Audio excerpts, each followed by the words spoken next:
വിശ്വാസങ്ങൾക്കെതിരായ അധിക്ഷേപങ്ങളിൽ സംസ്ഥാന സർക്കാരിന് ഇരട്ടത്താപ്പെന്ന് BJP സംസ്ഥാന അധ്യക്ഷൻ രാജീവ് ചന്ദ്രശേഖർ. മതാധിക്ഷേപങ്ങളിൽ സെലക്റ്റീവായി പ്രതികരിക്കുന്ന സർക്കാർ ഹിന്ദു വോട്ടർമാരെ വഞ്ചിക്കുകയാണ്. ഹിന്ദു വിശ്വാസത്തെ അധിക്ഷേപിക്കുന്ന പ്രസംഗങ്ങൾ അഭിപ്രായ സ്വാതന്ത്ര്യത്തിന്റെ പേരിൽ ന്യായീകരിക്കാനാകില്ല. സണ്ണിയം കപ്പിക്കാടിനെതിരെ അടിയന്തരമായി നിയമ നടപടി സ്വീകരിക്കണമെന്നും അദ്ദേഹം ആവശ്യപ്പെട്ടു. വിവരങ്ങളുമായി ശാലിനി ചേരുന്നു. ശാലിനി, വളരെ പ്രധാനപ്പെട്ട ഒരു കാര്യമാണ്. കേരളം എപ്പോഴും ചർച്ച ചെയ്യപ്പെട്ടിട്ടുള്ള ഒരു വിഷയം കൂടിയാണ്. കാരണം ന്യൂനപക്ഷ മതസമൂഹങ്ങളുമായി ബന്ധപ്പെട്ടാണ് ഇത്തരത്തിലൊരു പരാമർശം ഉണ്ടായെങ്കിൽ ഈ നാട്ടിൽ ഏതൊക്കെ രാഷ്ട്രീയക്കാർ എന്തൊക്കെ തരത്തിലുള്ള സ്റ്റേറ്റ്മെന്റുകൾ നടത്തുമെന്ന് നമുക്കറിയാവുന്നതാണ്. ഇവിടെ ഹിന്ദു ദൈവങ്ങളെ അധിക്ഷേപിക്കുമ്പോൾ അതിന് കുടപിടിക്കുന്ന സമീപനവുമാണ് അവർ സ്വീകരിക്കുന്നത്. ഇപ്പോൾ BJP സംസ്ഥാന അധ്യക്ഷനടക്കമുള്ള രൂക്ഷ വിമർശനവുമായി രംഗത്ത് വരുന്നു. വിശദാംശങ്ങൾ.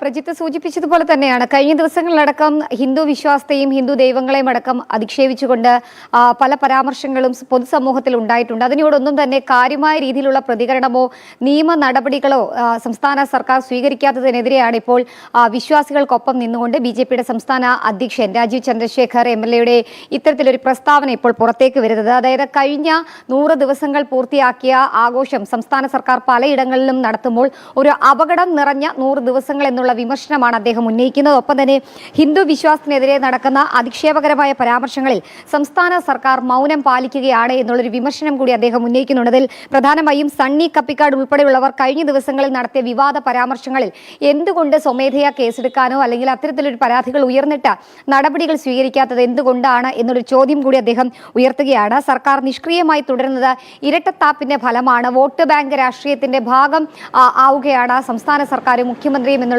വിമർശനം കൂടി അദ്ദേഹം ഉന്നയിക്കുന്നുണ്ട്.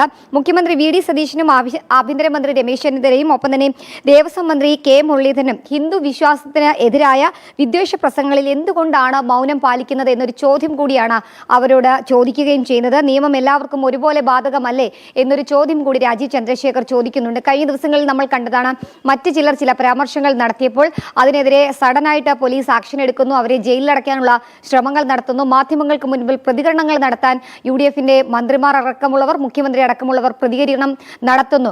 ഇപ്പോൾ എന്തുകൊണ്ട് ഈ സണ്ണി കപ്പിക്കാടിന്റെ വിഷയത്തിൽ ഒരു പ്രതികരണം നടത്താനോ നിയമ നടപടി സ്വീകരിക്കാനോ സർക്കാർ തയ്യാറാകുന്നില്ല എന്നൊരു ചോദ്യമാണ് BJP ചോദിക്കുന്നത്. എന്തായാലും ശബരിമലയിലെ സ്വർണ്ണക്കവർച്ച ഉൾപ്പെടെയുള്ള വിഷയങ്ങളിൽ ഉയർത്തിപ്പിടിച്ച് അധികാരത്തിലെത്തിയ കോൺഗ്രസ് അധികാരത്തിലെത്തിയ ശേഷം വിശ്വാസത്തെ, പ്രത്യേകിച്ച് ഹിന്ദു വിശ്വാസത്തെ മറക്കുകയാണ്, അല്ലെങ്കിൽ അത്തരത്തിൽ ശബരിമലയിലെയും ഭഗവാൻ അയ്യപ്പനെയും മറന്നിരിക്കുകയാണ് എന്നുള്ളൊരു കാര്യം കൂടി അദ്ദേഹം ചൂണ്ടിക്കാട്ടുകയും ചെയ്തിട്ടുണ്ട്. തങ്ങളിൽ വിശ്വാസം അർപ്പിച്ച ആയിരക്കണക്കിന് ഹിന്ദു വോട്ടർമാരെയാണ് കോൺഗ്രസ് വഞ്ചിച്ചതെന്നാണ് BJPയുടെ സംസ്ഥാന അധ്യക്ഷൻ ഉയർത്തുന്ന പ്രധാനപ്പെട്ട ഒരു ചോദ്യം. എന്തായാലും വരും ദിവസങ്ങളിൽ ഇക്കാര്യത്തിൽ വലിയ രീതിയിലുള്ള പ്രതിഷേധങ്ങൾക്ക് തുടക്കമിടുന്ന ഒരു സൂചന കൂടി അദ്ദേഹത്തിന്റെ ഈ പ്രസ്താവനയിൽ നിന്ന് നമുക്ക് മനസ്സിലാക്കാൻ സാധിക്കുന്നുണ്ട്. എന്തായാലും സംസ്ഥാന സർക്കാരിന്റെയും ആഭ്യന്തരമന്ത്രിയുടെയും മുഖ്യമന്ത്രിയുടെയും ദേവസ്വം മന്ത്രി അടക്കമുള്ളവരുടെ ഇരട്ടത്താപ്പ് തുറന്നു കാട്ടുകയാണ് BJPയുടെ സംസ്ഥാന അധ്യക്ഷൻ രാജീവ് ചന്ദ്രശേഖർ അല്പസമയം മുമ്പ് പുറത്തിറക്കിയ ഈ വാർത്താക്കുറിപ്പിലൂടെ. പ്രജിത്ത്. ശാലിനിയാണ് തലസ്ഥാനത്ത് ഇന്ന് വാർത്തയുടെ വിശദാംശങ്ങൾ നൽകിയത്.